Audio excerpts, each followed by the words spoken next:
Good day, everybody. My name is Violet Ncibi, and I am a facilitator at NICDAM. Today, we are here at Porter's House, which was established in 1993.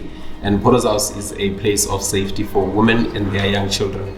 The residents of Porter's House come from various different backgrounds and circumstances. But the one thing that we know about these women is that they are exposed to and are victims of gender-based violence. We are here today to speak to Manisha Ramnairan, who is a coordinator of the Porter's House, and she will be with her team. Welcome, Manisha. Thank you so much. We would like to know, how has Porter's House evolved since it opened its doors in 1993?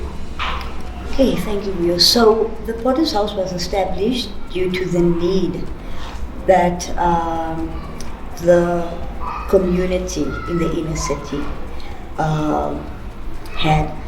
The need was for women and children that became destitute on the streets of the inner city, that came in search of jobs and homes. People that were isolated from their families due to various different challenges that they had. The Porter's House has seen many women come from backgrounds of violence, of isolation from families due to substance use. Many women come into the inner city and they're forced into prostitution due to their circumstances. So the Porter's House really became a safe space for women and their children that didn't have many options left to go to. In the past 27 years, we have seen a lot of change in the inner city. There's been a huge influx of women coming in looking for jobs and homes out of their desperation. So in the past, women were really ignored. Destitute women were being ignored and hidden away. Whereas it's now come to a point where there is more understanding to the violence that women have been subjected to, and more spaces are being created in response to the need of women coming from violent situations. Okay. So them getting back on their feet might prove to be more complicated. So please tell us, when you are engaging with these women, where do you start?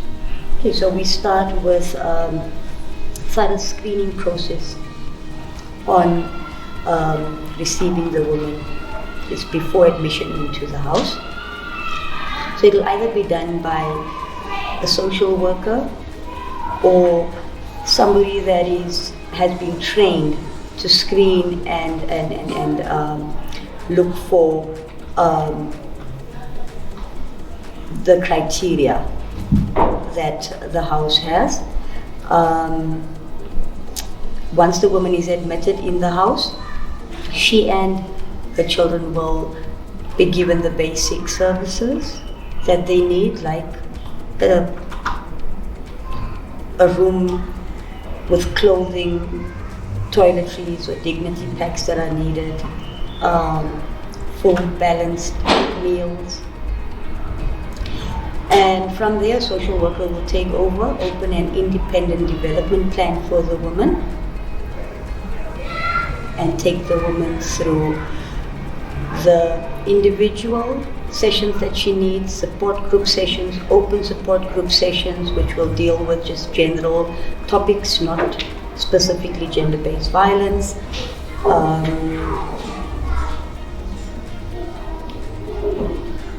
The children also go through sessions depending on the need. So this is the hard part that I'm talking about. The very hard part, because we've got to break through to the head and the heart that has been very damaged before the woman comes into us. So can take sometimes very long, and it will need sometimes very specific therapeutic work that needs to be done with the woman and the children. So it all depends on how we break through. So in response to breaking through, we need to make sure that we create safe, secure, caring, loving environments. Good. So before any therapy needs to happen, our center has to provide the safety and security that the woman needs in building trustworthy relationships with the staff members and other women in the house. Thank you, Manisha. I would like to talk to one of the women that has been living at Pora's house, and she will open up to us and tell us a glimpse of how she got up at Pora's house and just a little glimpse of her story. And then from there, she will just tell us just a bit of her story. Thank you very much.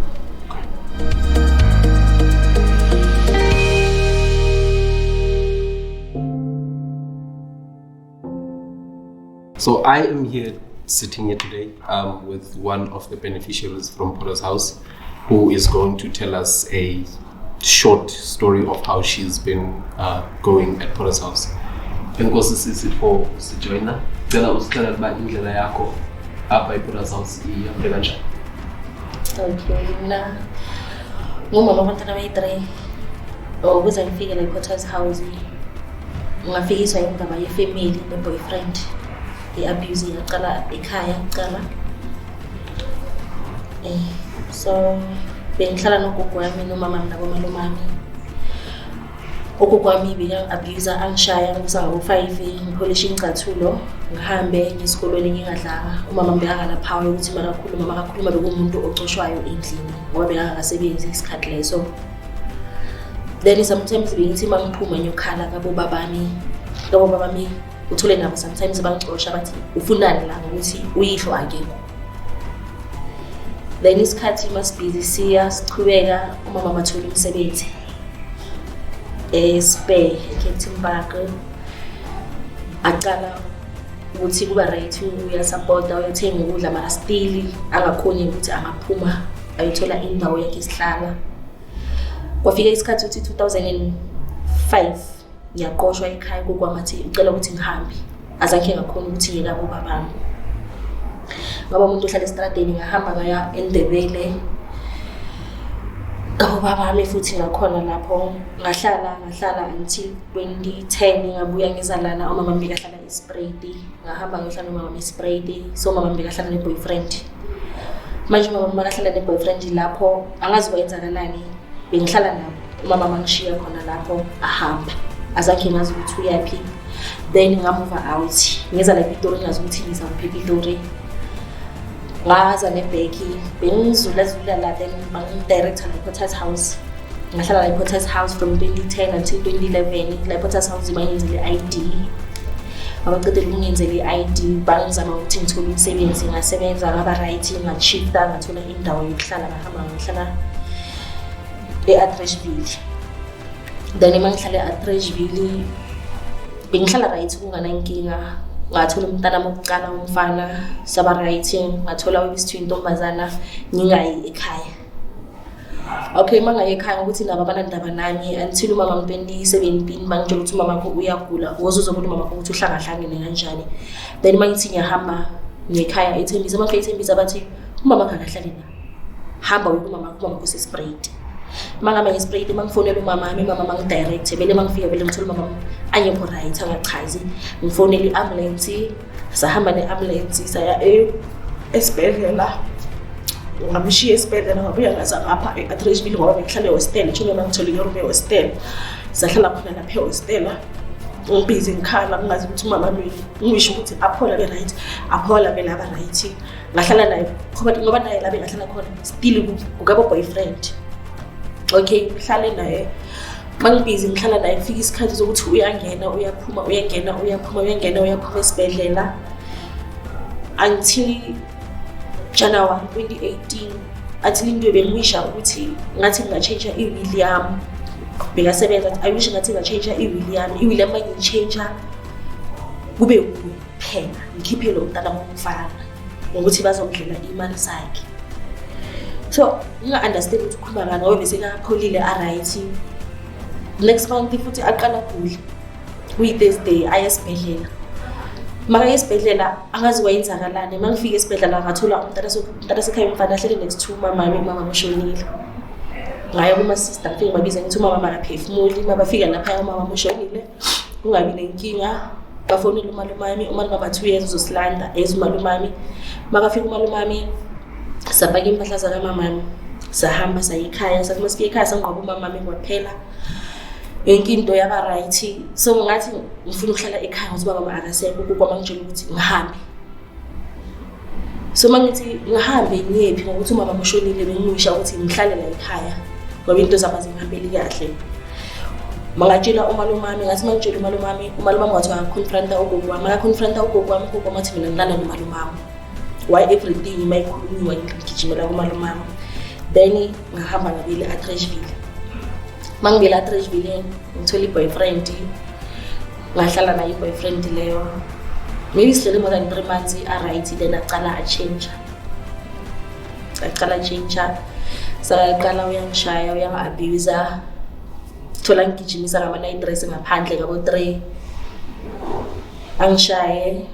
Ngelinye ilanga uke wangishaya ngagijimela endlini ngakhipha inyawo aphula ifestera ngena ngefestera anyathela abantwana ngaphuma ngefestera ngabaleka angibamba angishaya. Wathi makaqeda ukungishaya ahamba angabi nenkinga. Manya kumachomi wami athi mina ngiyajola amachomi wami ayangifeyisa izinto ezinjalo ayiphambi kwabantu ngabi nenkinga. Makaqedile ngiyeke umuntu afuna ngoba bana sidrala isonto bona azange ngisaphinde ngisonto ngoba ngisonto umntana mdeni mangamathola gama like aphume ayotshontshela abantu amafoni kanjalo abantu bezekimi bathi umntana kufundiswa uwe nokuthi wena usebenzi usupporta la endlini ngalamafoni awatshontshayo. Okay ngicolise ngithi okay ngizathi mangiholile ngoba bengasebenzi bengisurvive ngemali grant ngithi ngizayibhadala imali le mntana ayithathile bathi asifuni into esizoyenza sizombulala lo mntana lo wakho. Umntana amacala yabhema amabenzini akasalali endlini ngihambe ngepolice station kumele ngishiye umntana lo wentombazana ngepolice station and umntana lo wentombazana ngimshiya nomuntu oyindoda kulele linye room lento ukuthi ngikhona ngepolice station ngifune lo mntana womfana bathi wena sisi sicela ukubona la uhlala khona lelo sichazele ukuthi umntana wakho why ahlupha so. Ngibachazela ukuthi umntana wami ukuthi ahluphe ngiyashaywa lapha endlini ngike ngeza ngazocomplaina la ngithumela ekalafoni ngeza neletter yaka doctor. Then idoketa makathi wayenzakalani amaphoyisa ahamba naye abafika ngithola alele bamtshela ukuthi angishayi futhi bazombopha zakhe bambopha into ayishonini. Wathi uphinde futhi ungibophisa ngenzele protection order ngizokubulala and ngizokubulala phambi kwalo mntana wakho wentombazana ngokuthi uthanda ukulandela kakhulu. Ngaqala ngafuna ama-social worker kulesinye istrad next to ikliniki ngaya lapho nabantwana bamboyi-2 ngafike ngachaza isitori sami ukuthi la ngihlala khona umntana lo mfana uyahlupha ngine-boyfriend iyangihlupha and nje ukuthi izongibulala phambi kwabantwana bangisacela i-place of safety for abantwana ukuthi makangibulala angibulale ngiyi-1. Ifamily yami ayibafuna abantwana ngazama ukukhuluma nomalumami ngamtshela ukuthi umntana lo mfana uyangihlupha ngisacela ukuthatha umntwana ngimise e-Winterfeld efamily yabo mama mnede ukuthi ahlale khona. Maluma bathi Lindiwe uzongibangela inkulumo angifuni inkulumo better ukuthi kuma social worker uzawuthola usizo kuma social worker. Then azange ngisaphinda ngikhulume nefamily yami. I-boyfriend nami busy ngishaya ngahamba ngibhizi ngifunana ne-room la ngizohlala khona ngizarenta ngale mali i-grant engiyiholayo ukudla sizathenga lokho okuncane sikukhonayo. Ngathi mangibuya I was 3 months pregnant. Ngathi mangibuya ngamthola angilinde ngaphandle baphuza utshwala ngathi mina umntana wentombazana ngathi ngicela ucheck ukuthi ufeni ukuphi. Ngathi umntana wentombazana makangena ayo-checka wathi ukhona ngale ebondini bahleli bayaphuza ngathi asihambise ukusara sahamba saya eshomini yami sathi masifike eshomini yami ngathi ngisacela ukuthi ulale nobokami then ukuthi lwana makangishaya one athi akunankinga bashiya umntana wentombazana ngabhizi ngizulazula estradeni until 10 o'clock ngiyeza sekuthulile ngalamsindo mangithi ngivula umnyango ngizwa vele kuthulile mangena erumini lami i-curtains angivalanga nganexothi kusewostela mangithi ngiyavula nangomva kwelona emva kwe-curtains afika angibambe angibambe ngamawashini angikhiphile ngamfaka phandle umntana bekabukele imovie lo umfana athi mama ngithi hlala phansi makabhiza ngibambe ngamawashini ngikhiphela ngaphandle ngifike ngizilahlele phansi ngaphandle umntana nomfana athi uyakhala athi wena buyele endlini mama kho uyeza manje siyokhuluma umntana umfana athi angiyindawo ukuthi uzoshaya umama angidonse angisukumisa ngibuke masifika erumini lakhe avule umnyango ekitchen makavule umnyango ekitchen umntana umfana makathi uyangena amphushele ngaphandle ngiscream ngithi umntana umfana ngicela ukuthi uhambe uye ngaphandle esikontireni uhlale phakathi kwesikontiri imoto noma yipi uyimise ukhala bajodo bashaya mamakho then angiserumini afika angishaya angikhahlele isisu abhiza angishaya then ingasikudala umalume wakhe wangena kuzisa ukuthi kanti kenzakalani athi umuntu lona ubhizi uyafeba uhamba ngaphandle and lapho nje uthi pregnant akazi nokuthi umntanami kungasikudala abanye abobhuti bangena nomntanami bathi ubani ushaya mamakho umntanami nomfana bakhomba athi nanga umuntu oshaya mamakho then baqale baklashane bathukane bathi zima bathukana ngaphuma kagcoka ngicathulo bathi asibalekele epolice station masiphuma sithi sepolice station kusebusuku umali wakhe kanti uyasilandela masifike khona nisima kanjalo umali wakhe athi cela ukuthi ungayi police station ngizakhuluma naye phansi ngithi uhlala angishaya everyday akazi ukuthi usho ukuthini oqala ngamchazela ngathi anginabazali ngizela ngizohlala ukuthi kwa family yami ayinandaba nami lena time ngizakhuluma naye ngizayisolve yonke into leyo until kuba right then labo bhuti labaya bavela bafika vele bakhipha isibhamu bashaya umalume ka boyfriend wami ngesibhamu la ebusweni bacedile bakhoma mina ngesibhamu bathi wayenganti mina ngijole nabafana abancane manje semhlangahlanganisa umntwana bathi ngithatha umntwana ngimise endlini azange ngaye police station ngabuyela emuva ngathi mangibuyela emuva afika futhi umfana lo wathi wena into yemaro yazi ukuthi ngizokubulala na then ngithi mina ungibulelelana ngokuthi mina la ngibuya khona ngibuye ufuna indawo yokuhlala ngokuthi la wona ubhizi umhlala sababuhlungu every week uyangishaya likilanga lamahala ungangishaye ngalo so mina sengikhathela ngifuna ukuhlala ngokuthula nabantwana bami athi asambe sovumelana sokhuluma umntana lo umfana alala ngithi ngiyabuya athi okay basifike erumini lakhe avulele isound music phezulu arase utshwala naba lapha phansi aphuza utshwala makabhiza aphuza utshwala kanjalo sihlale siyaxoxa kube ngathi izinto zilungile mamele silale ngithi hayi mina ngisahlele ngisabheka TV impi iqale futhi ngithi ngokuthi siyahlukana ngisaqala ukuthi ngiphindo zami zonke athi ya awusho nginikisi wena vele ngizaya kulanda ngisaqala ukunikisa izinto zami bacede lathatha ibhakede lamanzi angithele ngalo manje ngibhakede lamanzi ngilithathe ngithi ngilahlela ngithi ngifuna ukuphuma aqala futhi ngishaya the next day ngavuka ngithi ngeclinic azangikhavuma ukuthi ngeclinic ngathi umlimazile yafana acolise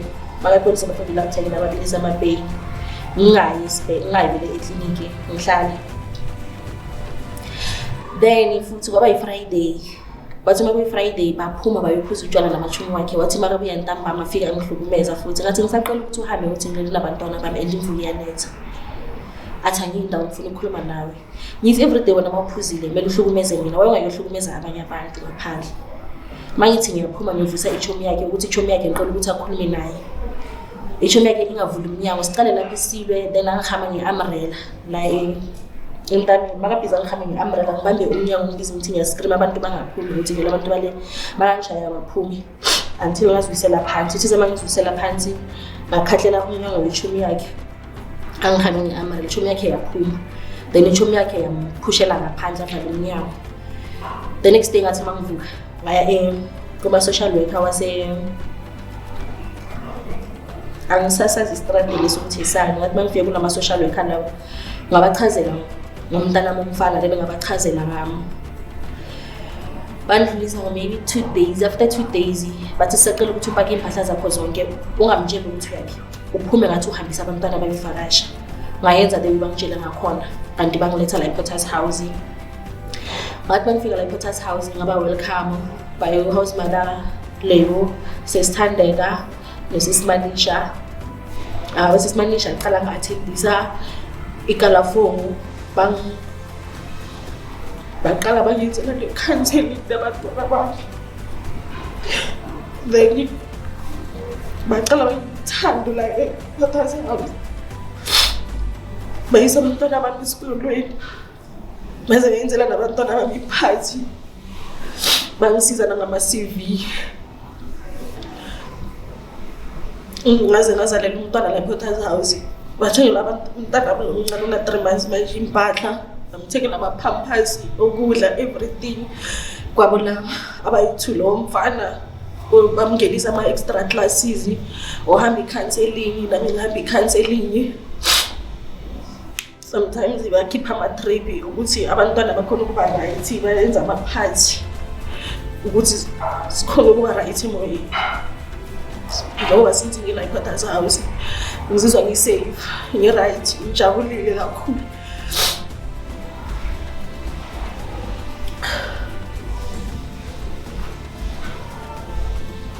So umntana momfana right manje akasahluphi. Into imbi kangitshela yona ukuthi akasafuni ukubuyela ehostela, ufuna ukuhlala la ePotter's House. USesimanisha uright, umphatha kahle, Sesithandeka uyamthatha ayovakasha naye kubo, yonke into nje i-right, babaphethe kahle. Basenzela nama-session women gender, everything nje ama-session basenzela ukusifundisa. Nokunjalo na Saturday still bekunama-session about women abuse. Basenzela everything, yonke into ngiyibone right. Ukudla sithola the way sifuna ngakhona, impahla, ama-cosmetic, everything ngi-right. Kwamntanami bamthengele kwa-cot yombhede. Ngisekhaya la ePotter's House. USesimanisha, Sesithandeka, nawo-house mother, yonke into right. Abantwana bami ba-happy, so i-boyfriend nami busy ngisendela ama-message. Namanje ifuna ukwazi ukuthi ngikuphi, mara uSesithandeka ilungisa indaba ukuthi ngimenzele i-protection order ukuthi angasaphinde abe nami, ngitshentshise imikhathi. Bangisiza ngokuthi ngithole umsebenzi nokuthi ngishifte le, angisabuyeli futhi ehostela khona amasayidi la ase-Atteridgeville, ngingasaphinde manye ekliniki e-Atteridgeville. Bayangikhapha nge-transport until bangilinde ngicede, then bayangibuyisa la ePotter's House. Ngizizwa ngisafe nabantwana bami basafe.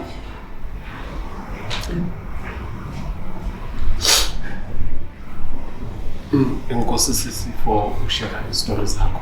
It's really a touching story. It has got me emotional.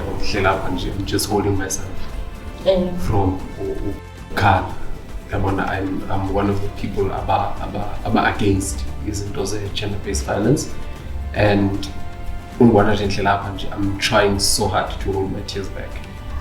So enkosi sisi ngokushare stories zakho, and I am glad uba ufumene indawo apho ungaphumla khona and be safe. Ndiyabulela sisi.